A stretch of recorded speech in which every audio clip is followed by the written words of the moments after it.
మహాత్మా జ్యోతిరావు పులే విగ్రహాన్ని రాష్ట్ర అసెంబ్లీ ప్రాంగణంలో ఏర్పాటు చేయాలన్నారు బీఆర్ఎస్ ఎమ్మెల్సీ కవిత. దీనిపై అసెంబ్లీ స్పీకర్ గడ్డం ప్రసాద్ ను కలిసి విజ్ఞప్తి చేశారు. సమానత్వ స్ఫూర్తిని అనునిత్యం చట్టసభల స్మృతి పథంలో నిలిపే సదుద్దేశంతోనే విగ్రహం ఏర్పాటు చేయాలన్నారు. అణగారిన వర్గాల పట్ల, మహిళల పట్ల వివక్షకు పూలే చరమగీతం పాడారని గుర్తు చేశారు. దేశంలో సామాజిక సమానత్వానికి బాటలు వేసిన ఆద్యులు పూలే అన్నారు కవిత. పూలే విగ్రహ ఏర్పాటు ప్రాముఖ్యతను వివరిస్తూ రాసిన లేఖను స్పీకర్కు ఇచ్చారు కవిత.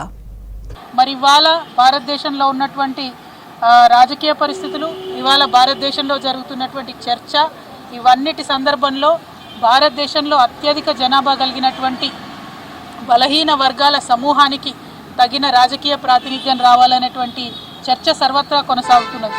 ఇక్కడ ఇప్పుడు తెలంగాణ ఎన్నికల సందర్భంలో కూడా ఇప్పుడు అధికారంలోకి వచ్చినటువంటి కాంగ్రెస్ పార్టీ కూడా 42% మేము లోకల్ బాడీస్లో కూడా బీసీలకు ప్రాధాన్యం ఇస్తామని చెప్పడం జరిగింది.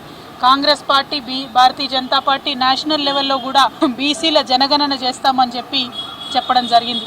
ఇవన్నిటి అంశాలను దృష్టిలో పెట్టుకొని బలహీన వర్గాలకు సమాన రాజకీయ ప్రాతినిధ్యం ఉండాలంటే, వారు ముందుకు రావాలంటే, బలహీన వర్గాలకు మరి ఒక సంఘ సంస్కర్తగా ఉండి భారతదేశ వ్యాప్తంగా అనేక ఉద్యమాలు చేసి భారతదేశంలో ఒక అవేర్నెస్ తీసుకొచ్చినటువంటి గొప్ప సంఘ సంస్కర్త జ్యోతిరావు పూలే గారి విగ్రహం అసెంబ్లీ ఆవరణలో ఉండాలనేటటువంటి అంశంతో ఇవాళ భారత్ జాగృతి తరఫున మన స్పీకర్ గారు సభాపతి గారిని కలిసి వినతి పత్రం ఇవ్వడం జరిగింది.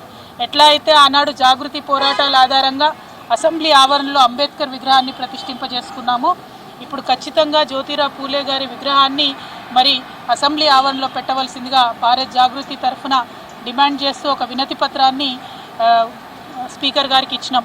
తప్పకుండా ఏప్రిల్ 11వ తారీఖు నాడు పూలే గారి జయంతి ఉంది.